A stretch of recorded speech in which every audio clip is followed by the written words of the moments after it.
आज जो यादव जी ने कहा उससे मैं सहमत हूँ कि देश की हालत बहुत खराब है, नफरत फैलाई जा रही है और देश को बांटा जा रहा है। और ये हम सबके सामने ये लड़ाई है। देश को हमें एक साथ लाना है। एक बार फिर भाईचारा जो हमारा इतिहास है, हमारी हिस्ट्री है, उस पथ पर फिर से चलना है। मगर मैं फिर से दोहराना चाहता हूं कि शरद यादव जी बीमार हुए, काफी लंबे समय से बीमार थे, और मैं बहुत खुश हूं कि फाइटिंग फिट है और देखिए मुस्कुरा रहे हैं। तो ये मुझे बहुत अच्छा लगा। और फिर से ये इन्होंने मुझे राजनीति के बारे में बहुत बहुत सिखाया। एक दो घंटे मेरी एक बार इनके साथ मैं गाड़ी में बैठा, हमारा शायद आंध्रा में प्रोग्राम था। तो उसके बाद मैं 3 घंटे गाड़ी में शरद यादव जी के साथ था। शरद यादव जी ने जो मुझे 3 घंटे में बताया हिंदुस्तान की राजनीति के बारे में, वो मैं कभी भूल ही नहीं सकता। तो इस प्रकार से थोड़ा सा कर सकते। क्या आपको लगता है कि आज के समय में सारे पुराने समाजवादी नेताओं को एक साथ लाने की जरूरत है? महंगाई बहुत बढ़ गई, 400 रुपए के ऊपर नींबू का रेट है, वेजिटेबल सारी 100 रुपए के ऊपर। ट्वीट भी किया है। लोग सोचते हैं कि इकोनॉमी जो होती है, महंगाई जो होती है, वो समाज की कंडीशन से अलग होती है।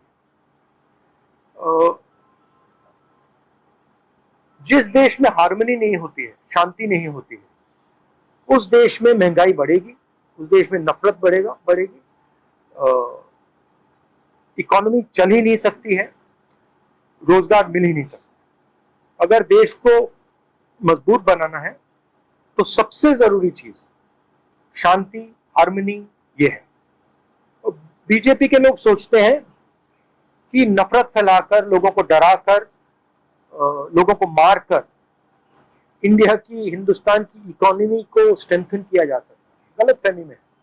राम जी, आप लगातार ये कहते रहे हैं कि इकोनॉमी कोलैप्स होने वाली मौजूदा वक्त की सरकार में। अभी ये खबर प्रधानमंत्री नरेंद्र मोदी की बैठक से बाहर निकली है कि जो हालात मौजूदा वक्त में देश के हैं, वो हालात श्रीलंका जैसे होते जा रहे हैं। यानी श्रीलंका नहीं, मैं आपको ये बता देता हूं, आप हिंदुस्तान की जो आर्थिक सिचुएशन है, रोजगार की सिचुएशन है, उसको आप अभी इमेजिन ही नहीं कर सकते। जो आने वाला है वो आपने अपनी पूरी जिंदगी में नहीं देखा है। क्योंकि इस देश का जो रोजगार का स्ट्रक्चर है, जो रीढ़ की हड्डी है, वो टूट गई है। जो स्मॉल एंड मीडियम बिजनेस हैं, छोटे दुकान चलाते हैं, इनफॉर्मल सेक्टर जो था, ये हमारी रीढ़ की हड्डी है। बड़े बड़े इकोनॉमिस्ट सोचते हैं, ब्यूरोक्रेट सोचते हैं कि इसका कोई मतलब ही नहीं।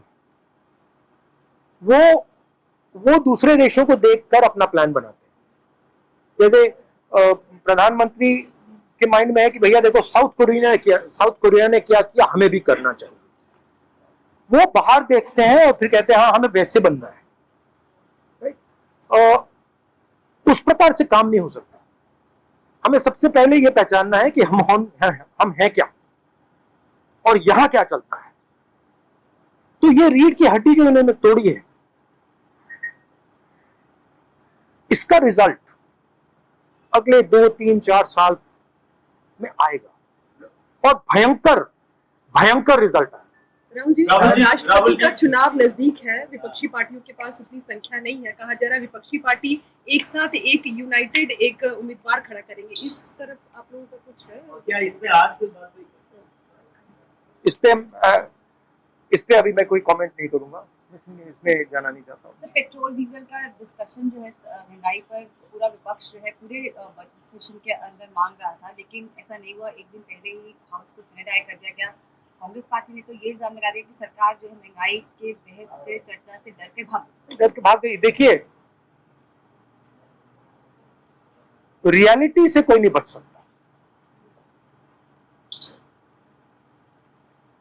टेम्पोररीली मॉडर्न पॉलिटिक्स में रियलिटी से बचने का तरीका मीडिया है।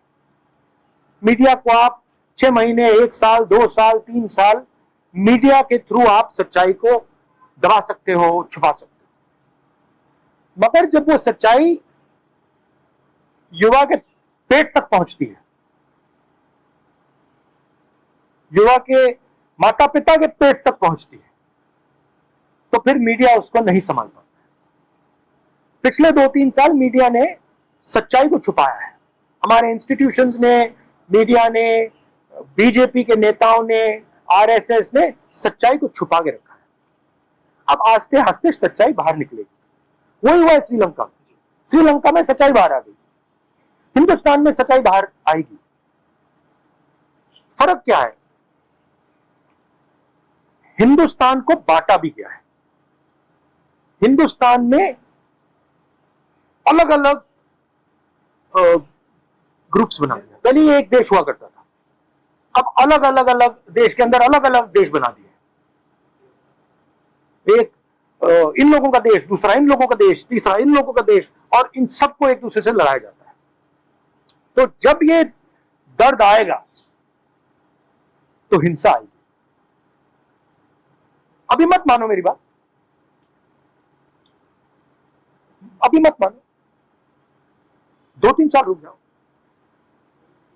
सत्ता पक्ष ये कह रहा है कि ये जो इलेक्टोरल मैंडेट है वो एक तरह से उनको इस बात का मैंडेट देता है जो पॉलिसी सरकार लेके आ रही है, या petrol diesel LPG, electoral mandate क्यों नहीं विपक्ष के साथ है? क्या आप लोग देश की जनता को कन्विंस करने में because there is 100% total domination of the instruments of communication of this country.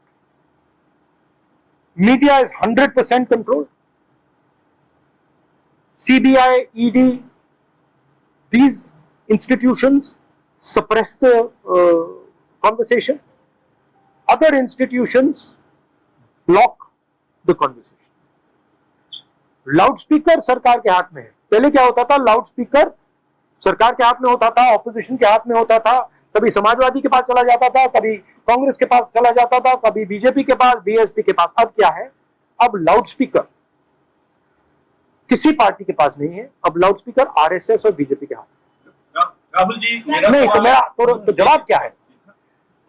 जवाब यह है कि इस कंट्रोल को बाईपास कैसे किया जाए। और आप देखना, जब सच्चाई लोगों को पेट में लगेगी तो ये आपका जो एम्पलीफायर है, लाउडस्पीकर है, ये फेल हो जाएगा। राहुल जी, आखिरी सवाल है। हाँ जी, राहुल जी, अभी हाल में ही शरद यादव जी शामिल हुए थे आरजेडी में। तेजस्वी यादव ने कहा था कि विपक्ष की पार्टियों को एक साथ आना चाहिए। ठीक है, राष्ट्रपति चुनाव को लेकर अभी आप लोगों ने तय नहीं किया है, 24 का लोकसभा चुनाव बहुत दूर नहीं है। क्या विपक्ष की एकजुटता के लिए कोई प्लान है कांग्रेस के? विपक्ष को, बिल्कुल विपक्ष को जो भी आरएसएस और नरेंद्र मोदी जी के खिलाफ हैं, उन सबको एक साथ आना चाहिए। और किस प्रकार आना चाहिए, क्या फ्रेमवर्क होना चाहिए, इस पर चर्चा हो रही है और इसको डेवलप करने की जरूरत है। सर, मेरा last question, Chinese state hacker जो है वो पावर ब्रिज जो लद्दाख में है उसको टारगेट किया, उन्होंने वहां पर मूवमेंट फिर से दिखी है। तो क्या कहते हैं कि चाइना के मुद्दे के ऊपर भी विपक्ष चाह रहा था कि डिबेट हो, डिस्कशन? नहीं, चाइना के मुद्दे पे डिबेट पार्लियामेंट में नहीं होगी।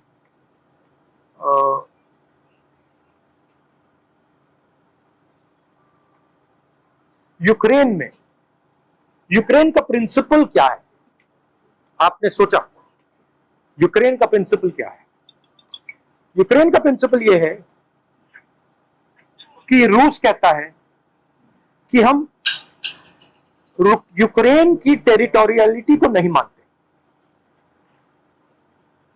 हम जो डोनबास रीजन है, लुगांस रीजन है, उसको हम यूक्रेन नहीं मानते। उस बेसिस पे रूस ने यूक्रेन पर आक्रमण किया। आक्रमण का लक्ष्य क्या है? यूक्रेन और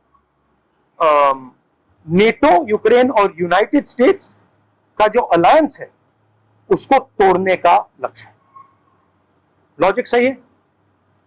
यही प्रिंसिपल चाइना हिंदुस्तान में अप्लाई कर रहा है। जैसे उधर उन्होंने कहा है लुगांस्क और डोनेस्क आपका नहीं है, चाइना कह रहा है लद्दाख और अरुणाचल आपका नहीं है, और उन्होंने अपनी ट्रूप्स वहां पे बैठा रखी है। सरकार इसको इग्नोर कर रहा है, मगर मॉडल उधर है। वो मॉडल यहां भी अप्लाई किया जा सकता है, मगर सरकार रियलिटी को एक्सेप्ट नहीं कर रही। और मैं सरकार से कह रहा हूं रियलिटी को एक्सेप्ट करो, क्योंकि अगर आपने रियलिटी को एक्सेप्ट नहीं किया और आपने प्रिपरेशन नहीं की, तो जब मामला खराब होगा आप रिएक्ट नहीं कर पाओगे।